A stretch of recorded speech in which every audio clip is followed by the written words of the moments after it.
أعوذ بالله من الشيطان الرجيم. بسم الله الرحمن الرحيم. اللهم صل على سيدنا مولانا محمد وعلى آل سيدنا مولانا محمد وبارك وسلم ثم صل عليه. قال الله تبارك وتعالى في كتابه الكريم: بسم الله الرحمن الرحيم. ألا إن أولياء الله لا خوف عليهم ولا هم يحزنون. صدق الله العظيم. واجب الاحترام گرامی قدر معزز سامعین حضرات، آج کا بیان حضرت با یزید بسطامی رحمۃ اللہ تعالی علیہ کے حالات زندگی اور ان کے تعارف کے متعلق ہے۔ حضرت با یزید بسطامی رحمۃ اللہ علیہ بہت بڑے اولیاء اور مشائخ میں سے ہوئے ہیں اور ریاضت اور عبادت کے ذریعے قرب الہی حاصل کیا۔ احادیث بیان کرنے میں آپ کو بڑا ملکہ حاصل تھا۔ حضرت جنید بغدادی رحمۃ اللہ علیہ کا قول ہے کہ حضرت با یزید کو اولیاء میں وہی مقام اور اعزاز حاصل ہے جو حضرت جبرائیل علیہ السلام کو تمام فرشتوں میں، اور مقام توحید میں تمام بزرگوں کی انتہا آپ کی ابتدا ہے، کیونکہ ابتدائی مقام میں ہی لوگ سرگرداں ہو کر رہ جاتے ہیں۔ جیسا کہ با یزید رحمۃ اللہ علیہ کا قول ہے کہ اگر لوگ 200 سال تک بھی گلشن معرفت میں سرگشتہ رہیں، جب کہیں جا کر اس کا ایک پھول مل سکتا ہے جو مجموعی طور پر ابتدا ہی میں مجھے مل گیا۔ شیخ ابو سعید رحمۃ اللہ علیہ کا قول ہے کہ میں پورے عالم کو آپ کے اوصاف سے پر دیکھتا ہوں، لیکن اس کے باوجود بھی آپ کے مراتب کو کوئی نہیں جانتا۔ فرماتے ہیں کہ آپ کے دادا یعنی با یزید بسطامی رحمۃ اللہ علیہ کے دادا آتش پرست تھے اور والد محترم جو ہے وہ بستان کے عظیم بزرگوں میں شمار ہوتے تھے۔ آپ کی کرامات کا دور جو ہے وہ شکم مادر سے ہی شروع ہو گیا تھا، کیونکہ آپ کی والدہ ماجدہ فرماتی ہیں کہ جس وقت با یزید میرے پیٹ میں تھے، اگر کوئی مشتبہ غذا میرے پیٹ میں چلی جاتی تو اس قدر بے چینی ہو جاتی تھی کہ جب تک حلق میں انگلی ڈال کر باہر نہ نکالتی مجھے سکون نہیں آ سکتا تھا۔ شیخ خود فرماتے ہیں کہ راہ طریقت میں سب سے بڑی دولت وہ ہے جو مادر زاد ہو، اس کے بعد چشم بینا یعنی آنکھوں سے دیکھی ہوئی، اور تیسری چیز جو ہے وہ کان سے سنی ہوئی۔ لیکن اگر یہ تینوں چیزیں حاصل نہ ہو تو پھر اچانک مر جانا ہی بندے کے لیے بہتر ہوتا ہے۔ جب آپ کو مکتب میں ڈالا گیا اور آپ نے سورہ لقمان کی یہ آیت کریمہ پڑھی کہ انشکر لی والوالدیک، کہ اے بندے میرا بھی شکریہ ادا کرو اور اپنے والدین کا بھی شکریہ ادا کرو، تو فرماتے ہیں کہ اس وقت آپ اپنی والدہ کے پاس حاضر ہوئے اور عرض کی کہ مجھ سے 2 ہستیوں کا شکریہ ادا نہیں ہو سکتا، لہذا آپ مجھے خدا سے طلب کر لیں تاکہ میں آپ کا شکریہ ادا کرتا رہوں، یا پھر مجھے خدا کے سپرد کر دیں تاکہ اس کے شکر میں مشغول ہو جاؤں۔ والدہ نے فرمایا کہ میں اپنے حقوق سے دستبردار ہو کر تجھے اللہ کے سپرد کرتی ہوں۔ چنانچہ اس کے بعد آپ شام کی جانب نکل گئے، تشریف لے گئے اور وہاں ذکر و شغل میں اور جزیات حیات کی یعنی تحقیق میں وہاں آپ مشغول رہے اور مکمل 3 سال تک شام کے میدانوں اور صحراؤں میں زندگی گزار دی۔ اس عرصہ میں یاد الہی کی وجہ سے کھانا پینا بھی ترک کر دیا، نہ صرف یہ بلکہ 170 مشائخ سے بھی نیاز حاصل کر کے ان کے فیوض سے سیراب ہوئے۔ انہی مشائخ میں حضرت امام جعفر صادق رحمۃ اللہ تعالی علیہ بھی شامل ہیں۔ ایک مرتبہ فرماتے ہیں کہ حضرت امام جعفر صادق کی خدمت میں جب تھے تو انہوں نے ارشاد فرمایا کہ با یزید فلاں طاق میں جو کتاب رکھی ہے وہ اٹھا لاؤ۔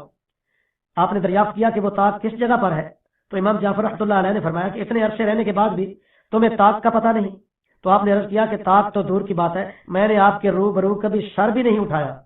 اس وقت امام جعفر صادق رحمۃ اللہ علیہ نے ارشاد فرمایا کہ اب تم مکمل ہو چکے ہو، اس لیے بستان واپس چلے جاؤ۔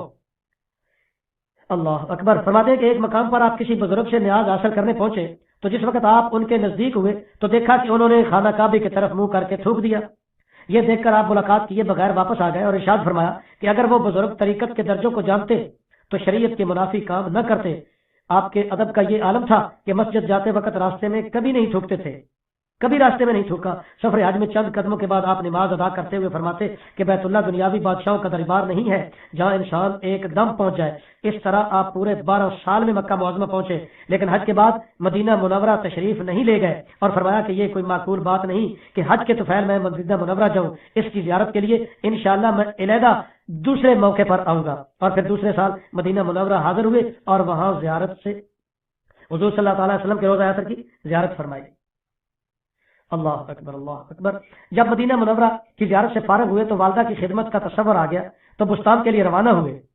جب گھر کے دروازے پر پہنچے تو دروازے سے سنا کہ والدہ جو ہے وضو کرتے ہوئے یہ کہہ رہی تھی کہ یا اللہ میرے مسافر کو راحت سے رکھنا اور بزرگوں سے اس کو خوش رکھ کر اچھا بدلہ دے دینا۔ یہ سن کر پہلے تو آپ روتے رہے، پھر دروازے پر دستک دی تو والدہ نے پوچھا کہ کون ہے؟ عرض کی کہ امی جان آپ کا مسافر۔ چنانچہ انہوں نے دروازہ کھول کر ملاقات کرتے ہوئے فرمایا کہ تم نے اس قدر طویل شفت اختیار کیا کہ روتے روتے میری بصارت ختم ہو گئی اور غم سے کمر جھک گئی۔ تو آپ نے ارشاد فرمایا کہ جس کام کو میں نے بعد کے لیے چھوڑا تھا وہ پہلے ہی ہو گیا ہے، اور وہ میری والدہ کی خوشنودی ہے، یعنی والدہ مجھ سے راضی ہے، وہ خوش ہے، تو مجھے کسی چیز کی فکر نہیں ہے۔ آپ فرمایا کرتے تھے کہ مجھے جتنے بھی مراتب حاصل ہوئے ہیں سب والدہ کی اطاعت سے حاصل ہوئے ہیں۔ ایک مرتبہ میری والدہ نے رات کو پانی مانگا، لیکن اتفاق سے اس وقت گھر میں پانی موجود نہیں تھا۔ چنانچہ میں گھڑا لے کر نہر پر پانی لینے گیا۔ میری آمد کی تاخیر کی وجہ سے والدہ کو پھر نیند آ گئی، اور میں رات بھر پانی لیے والدہ کے سرانے کھڑا رہا، اور جب والدہ کی بیداری کے بعد میں نے انہیں پانی پیش کیا تو انہوں نے فرمایا کہ تم نے پانی رکھ دیا ہوتا، اتنی دیر کھڑے رہنے کی کیا ضرورت تھی؟ تو میں نے عرض کی کہ میں اس خوف سے کھڑا رہا کہ کہیں آپ بیدار ہوں اور آپ پانی نہ پی سکیں تو آپ کو تکلیف پہنچے۔ یہ سن کر انہوں نے مجھے بہت دعائیں دی۔ اور اسی طرح فرماتے ہیں کہ ایک رات میری والدہ نے مجھے حکم دیا کہ دروازے کا ایک پٹ جو ہے وہ کھول دو، تو میں ساری رات اس پریشانی میں رہا کہ دائیں والا کھولوں یا بایاں کھولوں، کہیں ایسا نہ ہو کہ والدہ کی مرضی کے بغیر دوسرا پٹ کھول جائے تو ان کو تکلیف ہو۔ چنانچہ یہ وہ چیزیں تھیں کہ جو میں والدہ کی خدمت کرتا تھا، تو اللہ رب العزت نے مجھے وہی چیزیں عطا فرمائی والدہ کی برکت سے۔ جب آپ کے مراتب میں اضافہ ہونے لگا اور آپ کا کلام عوام کے ذہنوں سے بالا تر ہو گیا تو آپ کو 7 مرتبہ بستمان سے نکالا گیا، یعنی اپنے شہر بستان سے نکال دیا گیا۔ تو جب آپ نے نکالنے کی وجہ پوچھی تو کہا گیا کہ تم نہایت برے انسان ہو۔ تو آپ نے ارشاد فرمایا کہ جس شہر کا سب سے برا انسان بایزید ہو وہ شہر تو پھر سب سے اچھا ہے۔ اللہ اکبر، آپ کی کرامات بھی بہت زیادہ ہیں۔ ایک مرتبہ آپ نے ایک لال رنگ کا سیب ہاتھ میں لے کر ارشاد فرمایا کہ یہ تو بہت ہی لطیف ہے۔ چنانچہ اسی وقت غیب سے آواز آئی کہ ہمارے نام سیب کے لیے استعمال کرتے ہوئے شرم نہیں آتی؟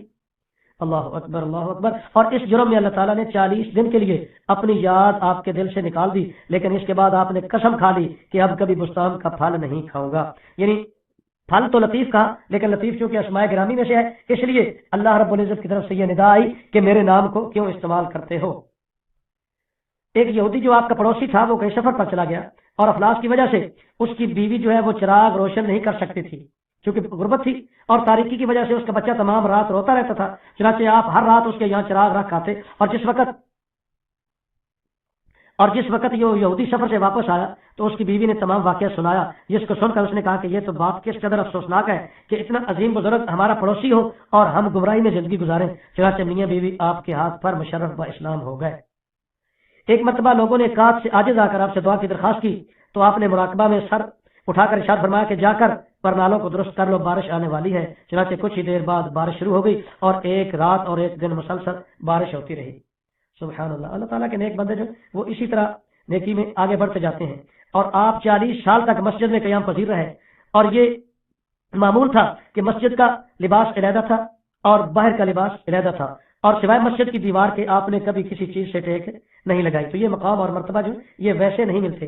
آپ کی مناجات میں یہ بات شامل ہے، آپ ارشاد فرماتے تھے کہ اے اللہ، گو میں نے اپنے نزدیک بہت ہی نیک کام انجام دیے ہیں، لیکن وہ تیری بارگاہ میں قبولیت کے ہرگز قابل نہیں، لہذا ان کو نظر انداز فرما کر صرف اپنے رحم و کرم سے میری مغفرت فرما دے۔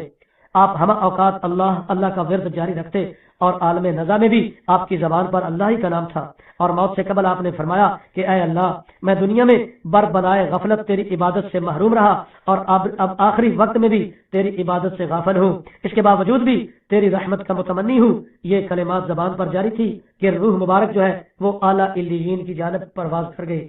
انا للہ و انا الیہ راجعون۔ فرماتے ہیں کہ کسی بزرگ نے آپ کو خواب میں دیکھ کر سوال کیا کہ تصوف کا کیا مفہوم ہے، تو ارشاد فرمایا کہ راحتوں کو چھوڑ کر مشقتیں برداشت کرنے کا نام تصوف ہے۔ تو یہ بزرگ تھے اللہ والے، ساری زندگی اللہ کی راہ میں گزار دی، دنیا کا کوئی لالچ یا غرض و غایت نہیں، لوگوں کی خوشنودی حاصل کرنا مقصود نہیں تھا بلکہ اللہ کو خوش کرنا تھا، اور ساری زندگی اسی میں گزاری اور اعلیٰ مقام حاصل کیا۔